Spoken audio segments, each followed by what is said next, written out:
The backyard report is here, and in my honest opinion, they should start preparing caskets.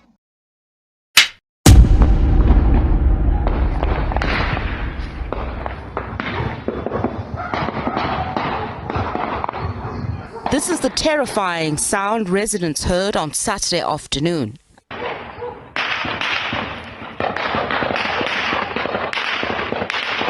Eyewitnesses recall seeing the so-called Basotho ZAMA-ZAMA gangs shooting at each other and terrorizing passerbys.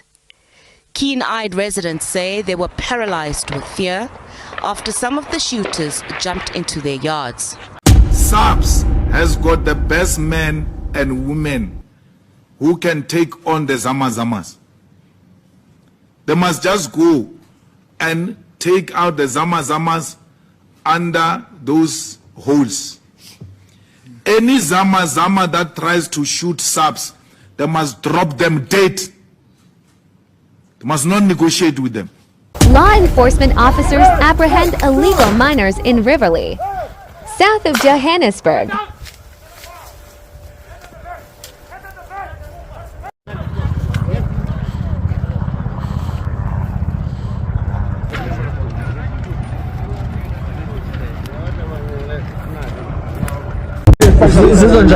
Hayi ngizizwa right.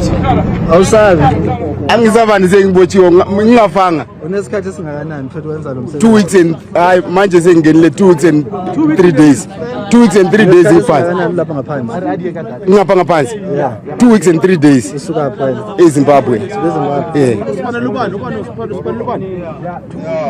All eyes are on an illegal underground gold mine in South Africa where a large number of miners are still refusing to resurface.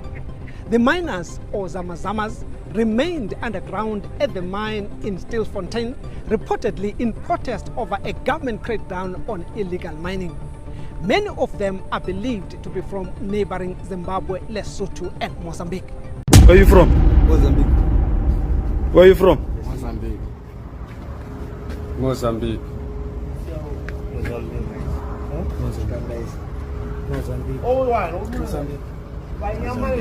You're all from Mozambique. Shaft. Bantole shaft bani? Yeah? Shaft 7.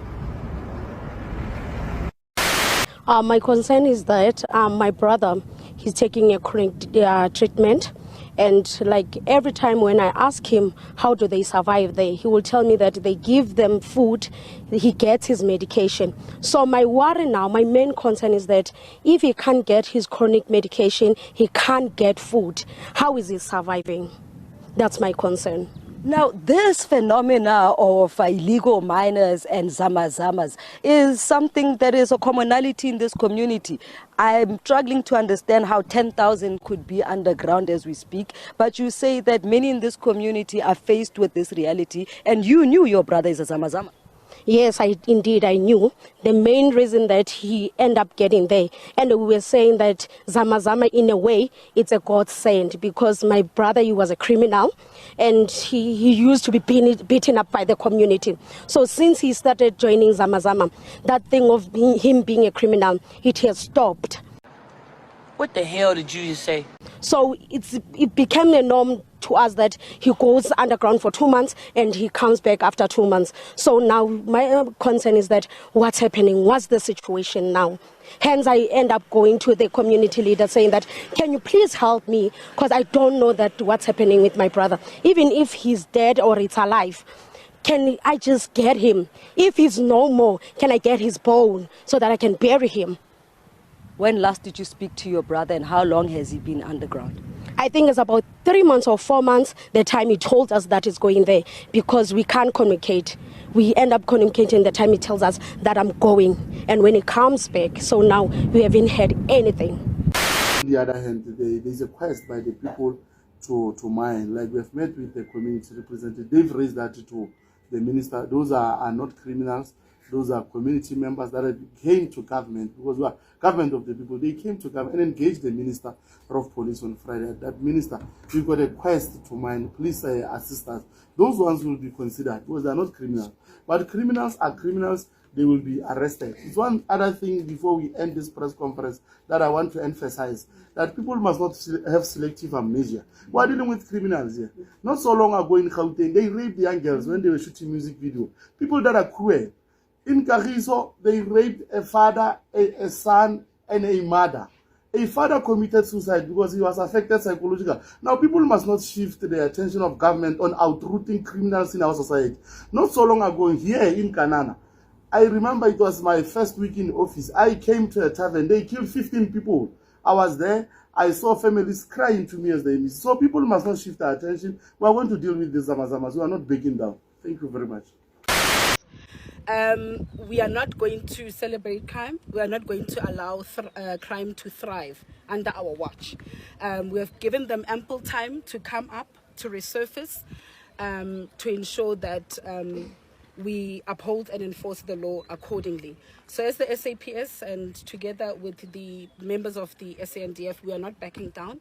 We are doing what we are supposed to do, and that is to prevent and combat criminality.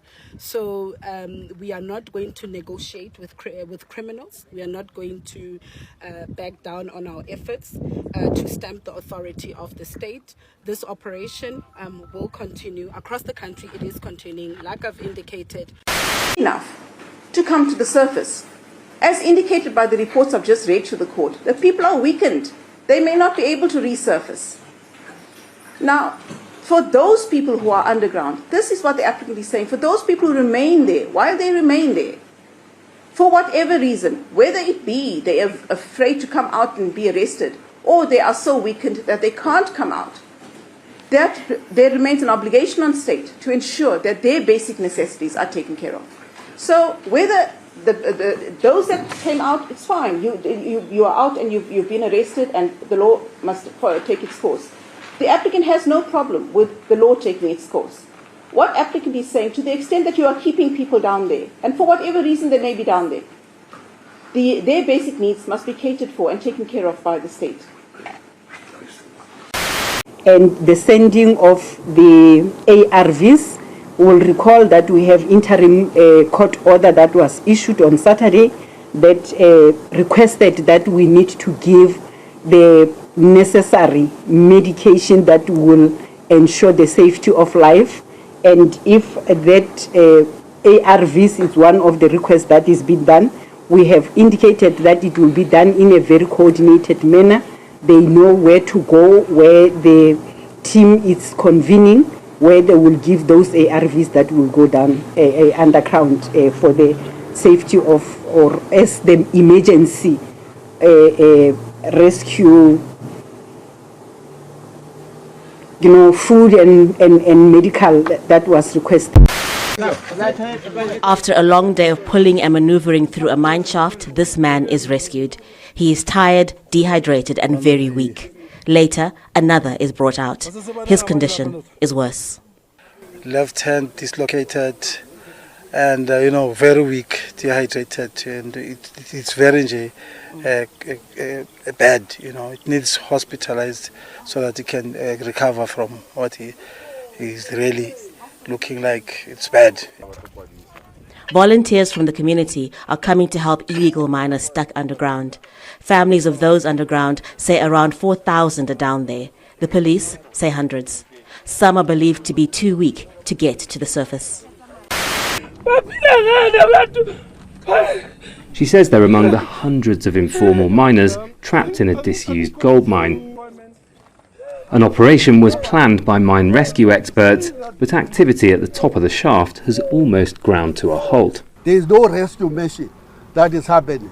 Instead, communities are being stopped to take water and food and medicines underground. That's murder. That's committing murder. Police have since said a court ruling means the volunteers can no longer be allowed on the site.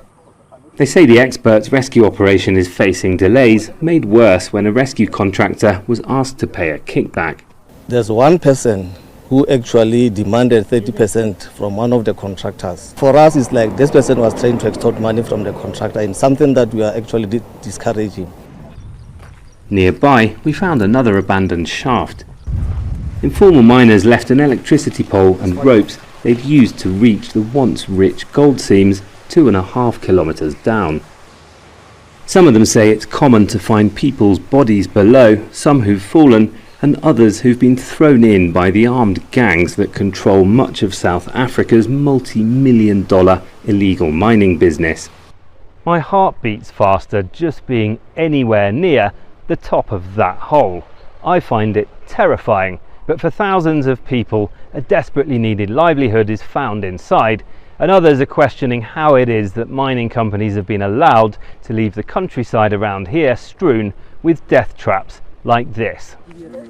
Nazipo went home, wondering if her husband and her sons will ever come home again. Let me try and get this story straight. So if these illegal immigrants die, then it's the fault of the police and politicians, as they are heartless and insensitive for not supplying them with food, water and ARVs. Because these ZAMA-ZAM'S are not criminals mining gold illegally who refuse to resurface, as they will be arrested and deported. But no, the narrative is that these are innocent people trying to provide for their families back home, and even worse, they are human beings who have the constitutional right to live irregardless of the crimes. But if we let them live by supplying them with food, water and ARVs, staying for another week or two underground, refusing to get rescued, it will show that the police and politicians are lenient and soft on crime. At the same time, tax-paying citizens and the poorest of the poor are looking at this situation and going, Joe, in order for me to get free food for my hungry kids, I must commit a crime. In order for me to receive service delivery like water and sanitation, I must commit a crime. In order for me to get medication from a clinic which is 5 to 10 kilometers away for my elderly grandparents who reside in the rural areas, I must commit a crime. Except in my case, I'm not an immigrant. And if I do commit a crime, there won't be any type of leniency or forgiveness. I'll go straight to jail.